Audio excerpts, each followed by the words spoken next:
Last week, when I ordered our armed forces to protect the Libyan people from the brutality of Muammar Gaddafi, I pledged to keep the American people fully informed. Since then, I've spoken about the limited scope and specific purpose of this mission. Today, I can report that, thanks to the brave men and women in uniform, we've made important progress. As Commander-in-Chief, I face no greater decision than sending our military men and women into harm's way. And the United States should not and cannot intervene every time there's a crisis somewhere in the world. But I firmly believe that when innocent people are being brutalized, when someone like Gaddafi threatens a bloodbath that could destabilize an entire region, and when the international community is prepared to come together to save many thousands of lives, then it's in our national interest to act. And it's our responsibility. This is one of those times. Our military mission in Libya is clear and focused. Along with our allies and partners, we're enforcing the mandate of the United Nations Security Council. We're protecting the Libyan people from Gaddafi's forces. And we've put in place a no-fly zone and other measures to prevent further atrocities. We're succeeding in our mission. We've taken out Libya's air defenses. Gaddafi's forces are no longer advancing across Libya. In places like Benghazi, a city of some 700,000 that Gaddafi threatened to show no mercy, his forces have been pushed back. So make no mistake, because we acted quickly, a humanitarian catastrophe has been avoided and the lives of countless civilians, innocent men, women, and children, have been saved. As I pledged at the outset, the role of American forces has been limited.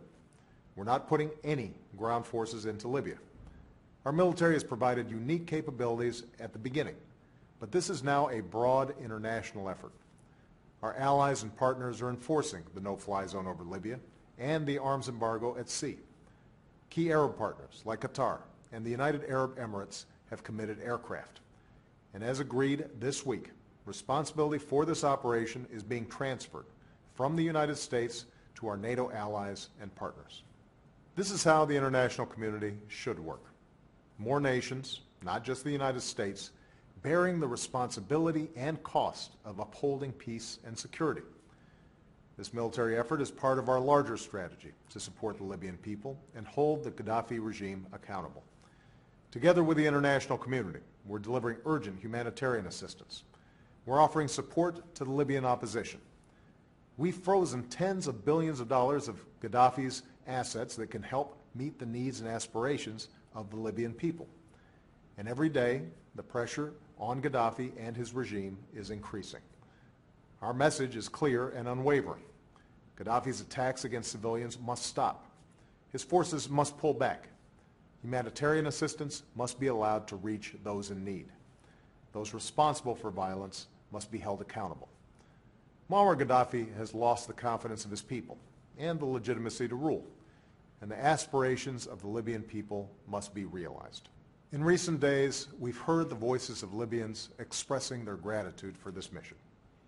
"You saved our lives," said one Libyan. Said another, "Today there is hope." Every American can be proud of the lives we've saved in Libya and of the service of our men and women in uniform who once again have stood up for our interests and our ideals. And people in Libya and around the world are seeing that the United States of America stands with those who hope for a future where they can determine their own destiny.